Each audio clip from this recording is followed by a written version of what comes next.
이번 영상에서는 DPN에 특화된 레이어 1 체인 피크에 대해서 알아보도록 하겠습니다. 저는 영상을 제작하는 시기에 픽에 투자를 하지 않았습니다. 투자를 하실 때는 개인이 직접 결정을 내리셔야 한다는 점 말씀드리겠습니다. 이더리움의 출시 이후 많은 벤처 캐피탈리스트들의 자본이 인프라 프로젝트에 집중적으로 몰려왔고, 이러한 투자와 혁신의 순환을 통해 필수적이고 지속 가능한 블록체인 인프라의 윤곽이 점차 명확해지고 있다고 할 수 있습니다. 저는 개인적으로 레이어 1 블록체인을 세 가지 정도의 카테고리로 분류합니다. 첫 번째 카테고리로 빠른 거래 속도와 낮은 수수료를 우선시하는 일반적인 목적의 하이퍼포먼스 체인인 소라나, 수이, 앱토스, 세이, 그리고 곧 출시될 모나드와 같은 레이어 1 체인들을 한 그룹으로 분리할 수 있겠습니다. 두 번째 카테고리는 애플리케이션들이 버추얼 블록체인인 롤업으로 출시를 할 수 있도록 지원하는 이더리움, 셀레스티아, 어벨, 그리고 완벽하게 같은 디자인은 아니지만 코스모스, 이니샤와 같은 롤업 중심 체인이라는 레이어 1 카테고리를 들 수 있겠습니다. 이렇게 일반적인 목적의 레이어 1 카테고리 외에도 하이퍼리퀴드와 같은 탈중앙 거래소나 게임과 같은 특정 분야의 선두주자가 되기 위해 특화된 레이어 1들이 자신들만의 시장을 개척하고 있습니다. 이번 영상에서 살펴볼 피크는 탈중앙화 물리적 인프라 네트워크 DPN에 특화된 레이어 1으로서 특정 분야를 장악하기 위한 전문화되는 블록체인의 트렌드를 보여준다고 할 수 있습니다. 픽에 대해서 알아보기 전에 DPN에 대해서 잠시 알아보면, 크립토 섹터에서 가장 유망하고 빠르게 성장하는 분야 중 하나인 DP는 새로운 패러다임을 통해 지금까지 미제로 남아있었던 현실 세계의 문제를 해결하려고 한다고 할 수 있습니다. DPN 프로젝트들은 블록체인 기술과 토큰 인센티브의 힘을 활용하여 현실 세계의 물리적 인프라를 크라우드 소싱을 사용하여 개발 및 구축을 하려고 시도하고 있습니다. 이렇게 혁신적인 접근 방식은 통신 및 에너지에서 운송 및 데이터 저장에 이르기까지 다양한 산업에 혁명을 일으킬 잠재력을 가지고 있다고 할 수 있습니다. DP는 크게 물리적 자원 네트워크와 디지털 자원 네트워크 두 개의 카테고리로 분류할 수 있습니다. 물리적 자원 네트워크는 프로젝트 팀이 물리적 하드웨어를 배포하고 활용하여 무선 네트워크, 재생에너지, 지도 시스템 및 센서 네트워크와 같은 현실 세계 서비스를 제공하도록 노력하는 프로젝트들이라고 할 수 있습니다. 반면에 디지털 자원 네트워크는 컴퓨터 성능, 데이터 저장, 인공지능 및 대여폭과 같은 디지털 리소스를 제공하기 위해 소프트웨어 활용에 중점을 둔다고 할 수 있습니다. DPN의 매력은 기존 인프라 회사들이 해결하지 못한 과제를 해결하는 능력이 있다고 할 수 있습니다. 중앙 집중식 통제의 필요성을 없애고 대기업에 대한 의존도를 줄여 분산되고 민주화된 접근 방식으로 시장에 접근하고 토큰 보상을 통해 참여자들을 장려함으로써 DP는 비용 효율적인 방식으로 인프라를 신속하게 확장 및 구축할 수 있다고 할 수 있습니다. 그러나 기존 블록체인 인프라, 특히 일반적인 목적 레이어 1 네트워크는 DPN의 성장을 제한할 수 있는 몇 가지 사항을 가지고 있다고 할 수 있습니다. 이러한 제한 사항에는 확장성 문제, 높은 거래 수수료 및 DPN의 고유한 요구 사항에 맞는 특수 기능 부족 등을 들 수 있습니다.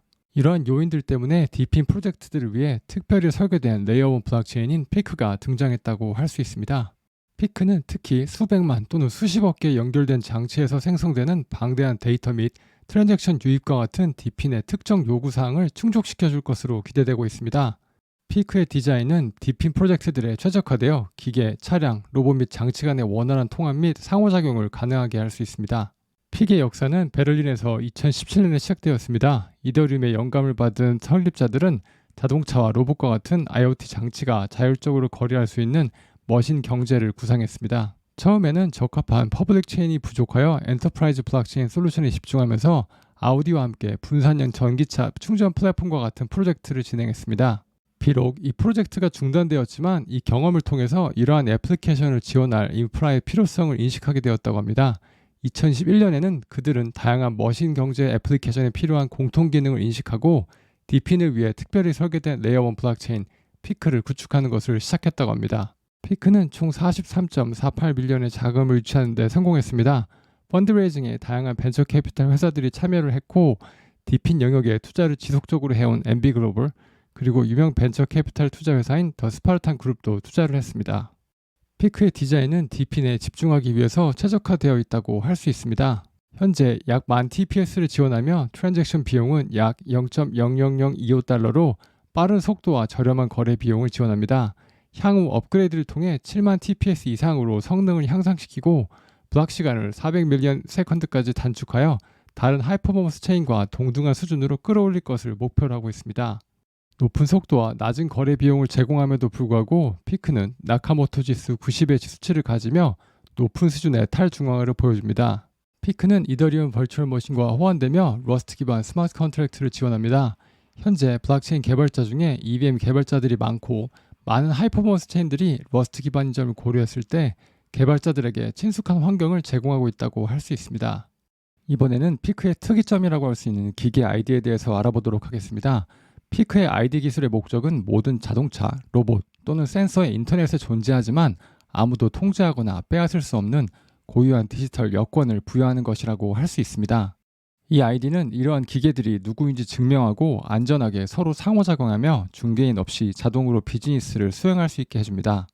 피크의 아이디 기술은 도로를 매핑하거나 에너지를 공유하는 것과 같이 많은 기계가 원활하고 안전하게 협력해야 하는 새로운 종류의 네트워크를 구축하는 데 요긴하게 쓰일 것으로 보입니다. 이런 기술은 일반적인 목적의 레이어 1에서 볼 수 없는 부분이기 때문에 디핀 프로젝트를 준비하는 팀들에게 주목을 받을 수 있는 요인으로 보입니다.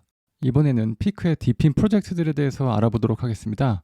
첫 번째는 셀렌시오로, 셀렌시오는 소음 데이터 수집을 하는 프로젝트입니다. 셀렌시오는 블록체인을 활용하여 사용자들이 다양한 환경에서 소음 정보를 공유하고 코인을 보상으로 받는 시스템입니다.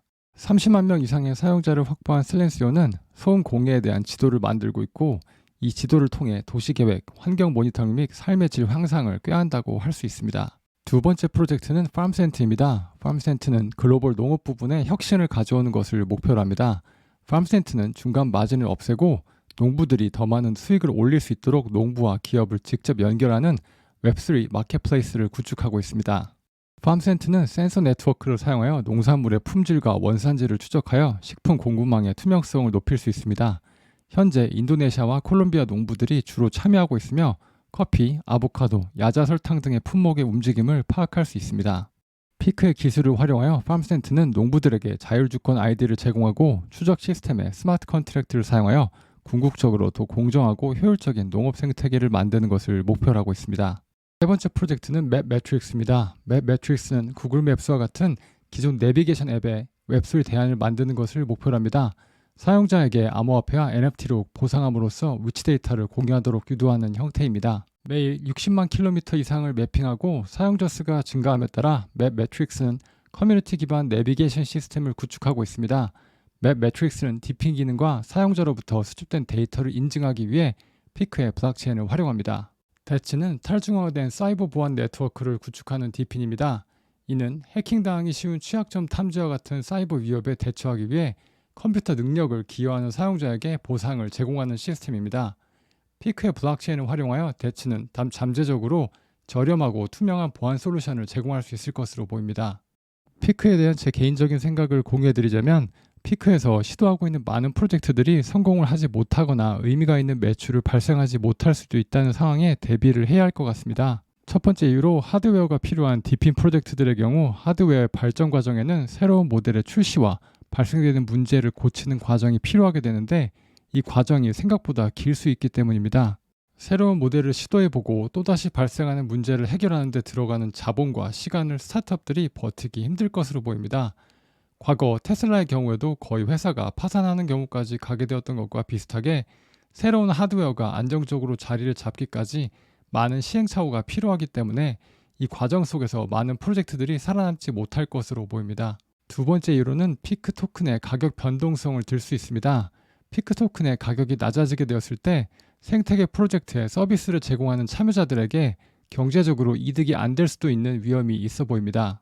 물론 반대로 피크 토큰의 높은 가격은 많은 참여자들을 생태계로 끌어들일 수 있겠지만 가격이 낮아졌을 때 디핀 서비스를 제공하려는 참여자들이 적어지게 되면 프로젝트가 지속적인 서비스를 공급하지 못하는 상황이 생길 수도 있어 보입니다. 투자자 입장에서 크립토 포트폴리오를 구성할 때 디핀 섹터에 노출을 하고 싶지만 정확하게 프로젝트를 정하기 어려운 경우 일종의 디핀 섹터 ETF 역할을 할 수 있을 것 같긴 합니다.